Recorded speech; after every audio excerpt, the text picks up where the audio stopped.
आप इस जगत में, संसार में कर्म के विधान में बंधे हो। इसका अर्थ ये है कि आप कुछ भी करो, आप करने के लिए तो आजाद हो, लेकिन हर कर्म का एक फल है, वो आपको भोगना ही पड़ेगा। आप कहोगे हम कर्म तो ठीक करते हैं, अच्छे करते हैं।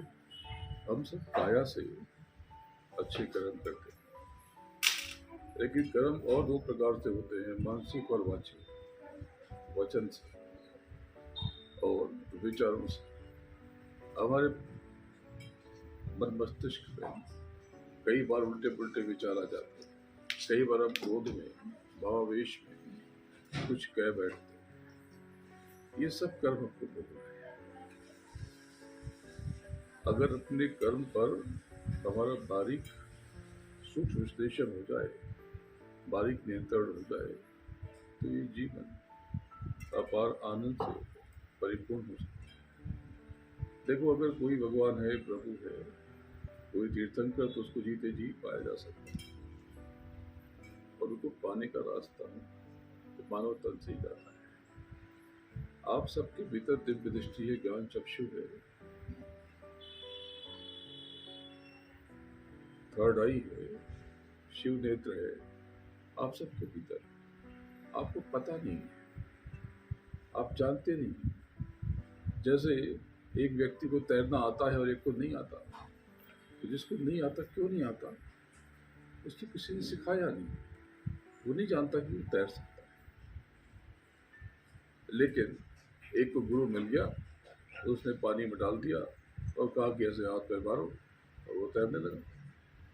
तो पानी में एक को जिसने तैरना सीखा है, उसको डाल देंगे तो उसको कुछ नहीं होगा, बच जाएगा, और जिसको तैरना नहीं आता वो डूब जाएगा। दोनों में क्या फर्क है? कोई फर्क नहीं।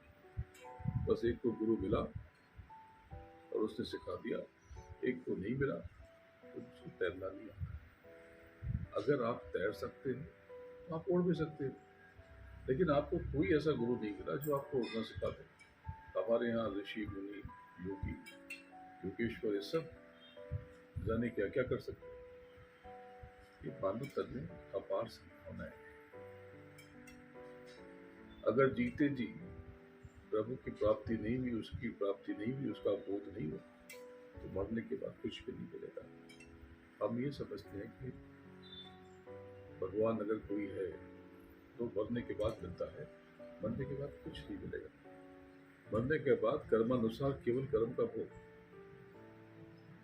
जो कुछ मिलता है वो जीते जी मिलता है, जीते जी मिलता है। और लोग ये समझते हैं कि संसार में रहते हैं तो यहाँ की वस्तुएं, यहाँ की जरूरतें हैं, जिसको पाने के लिए कुछ न कुछ उल्टा सीधा करना पड़ता है। बिल्कुल गलत बात है। आप में संभावनाएं हैं, अगर आप स्वयं को जान लो तो आप जो चाहो वो हो जाए।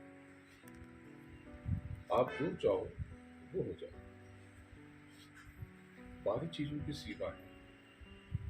जब ये शरीर खत्म होगा तो साथ में कुछ नहीं जाएगा, लेकिन बहुत कुछ जाएगा। कुछ नहीं जाएगा और बहुत कुछ जाएगा, ऐसा क्या मतलब? मतलब जो हमने बचा कर, जोड़ कर, बना कर रखा, उसमें से तो कुछ नहीं जाने वाला, लेकिन हमने जो परमार्थ किया है, जो सेवा की,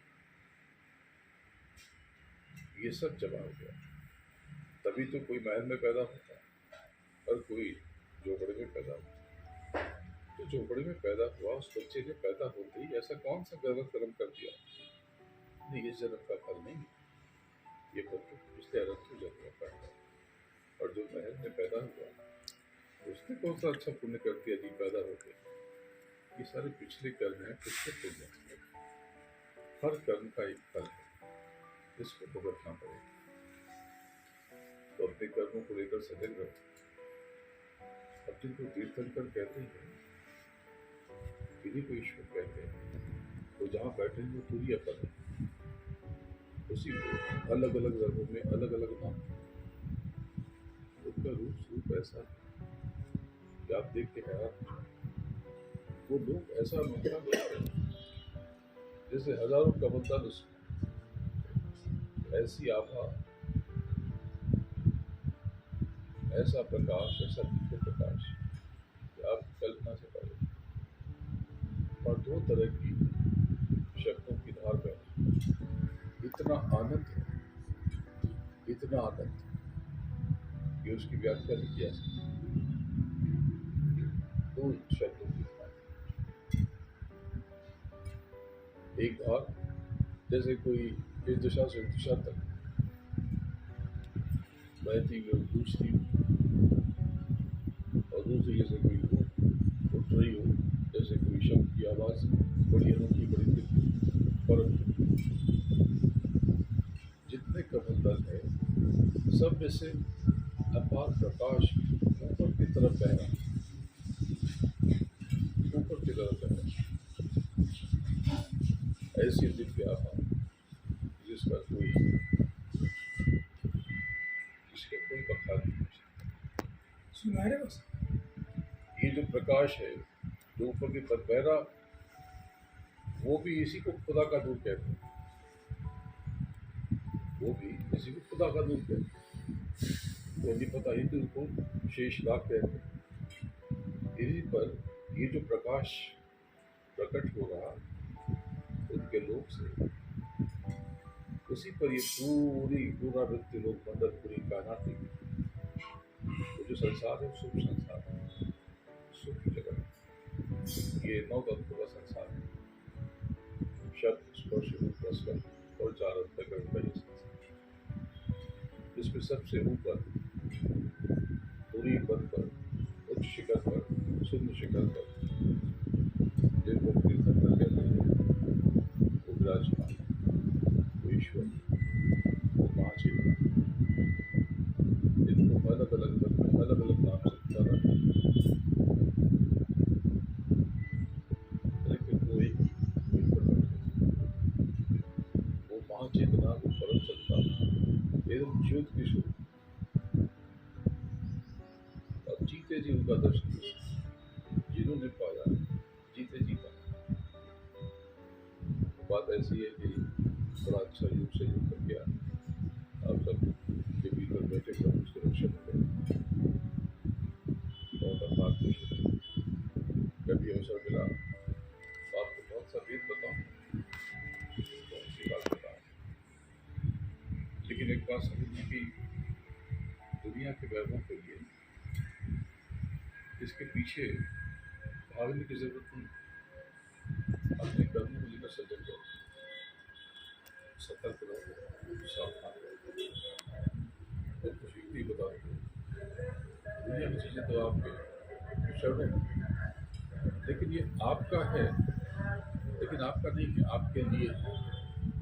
जगत का जो भी कर्म है ये आपका नहीं है, तो उसकी हिमायत है, आपके लिए है। तो कभी भी इसको अपना समझने की क्यों मत करो। जो है सब उसका है, जो है सब उसी का है। यहाँ पर गाली आता है और गाली हर जगह पर, लेकिन जो आप कर्म करोगे ये सब साथ साथ है। ये बड़ा अच्छा लगा आपसे प्रदर्शन करना, बड़ी खुशी हुई। कई दिनों से यात्रा कर रहा हूँ, सावन में कई दिनों का कार्यक्रम और यहाँ से वापस नहीं से पहुँचना, सफर लंबा है, जाने में 4-5 घंटे लगेंगे, जल्दी निकलना चाहता हूँ। तो अब सबसे मिलकर के बहुत खुशी, बहुत आनंद हुआ। आप सबको बहुत बहुत आशीर्वाद। आप जीते जी अपने जीवन के उद्देश्य को प्राप्त करें और जीते जी उस प्रभु का भोग करें। प्रणाम। मुझे आनंद हुआ है, मुझे वही जल्दी